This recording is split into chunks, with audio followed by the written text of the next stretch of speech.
Chegando informação de momento, confirmação aqui no Bastidores CNN pela Luísa Martins, nosso Breaking News. Trouxemos na abertura do Bastidores que havia uma avaliação ainda com o presidente do Supremo, Luiz Roberto Barroso, sobre a relatoria da derrubada do decreto da ação apresentada pelo PSOL. Havia ali uma dúvida sobre Gilmar Mendes, ele que depois pediu para não ficar com a relatoria, para a relatoria ser encaminhada ao ministro Alexandre de Moraes. Foi isso que aconteceu, foi definido agora. Barroso, portanto, define como relator dessa ação Alexandre de Moraes. Luísa, o PSOL também já tinha pedido para a relatoria ficar com o ministro Alexandre de Moraes. Quais foram as razões do partido? Eu queria que você também recordasse para a gente o que está previsto na Constituição.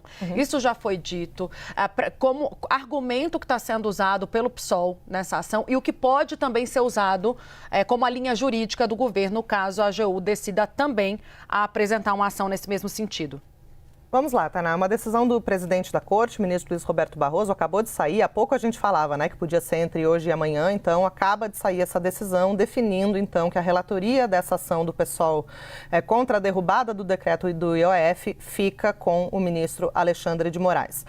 Houve, como a gente vinha explicando antes, um entendimento de que o Moraes já era o relator daquela ação que foi ajuizada algumas semanas atrás pelo PL contra o decreto em si, contra o aumento das alíquotas do IOF. E aí, com isso, quando houve a ação do PSOL contra o ato do Congresso Nacional, o sistema do Supremo acabou distribuindo por livre sorteio para o ministro Gilmar Mendes, desconsiderando que havia ali talvez uma correlação entre esses dois processos.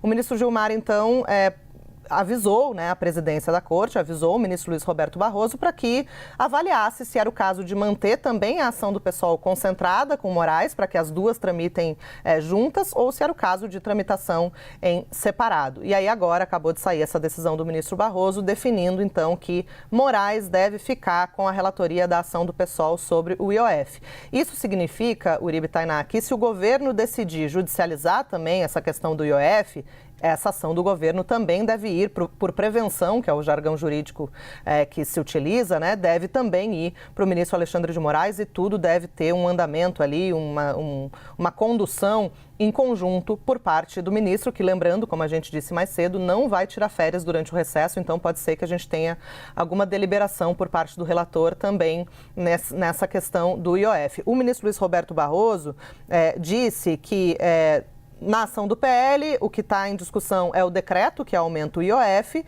e na ação do PSOL, o que está em questão é a decisão do Congresso de derrubar esse decreto, Mas que, embora tenha essa pequena divergência, o assunto essencialmente é o mesmo e aí ele fala: as peculiaridades da causa convencem sobre a necessidade de redistribuição do processo, ou seja, de tirar do ministro Gilmar Mendes, que foi sorteado inicialmente, para enviá-lo, então, ao ministro Alexandre de Moraes, e que aí há importante grau de afinidade entre os temas em discussão e fundado risco de decisões contraditórias. Ou seja, o ministro Gilmar poderia decidir de uma maneira em um processo e o ministro Alexandre poderia decidir de outra maneira na ação do PL, e isso poderia causar aí uma confusão dentro da Corte, e aí por isso que questões afins acabam ficando por prevenção com o mesmo relator. Foi essa a decisão do ministro Barroso. Moraes, então, relator da ação do PSOL contra a derrubada do decreto do IOF. Moraes já era o relator da ação do PL e, se houver uma ação por parte da Advocacia Geral da União, também fica com Moraes para uma tramitação desses três processos em conjunto.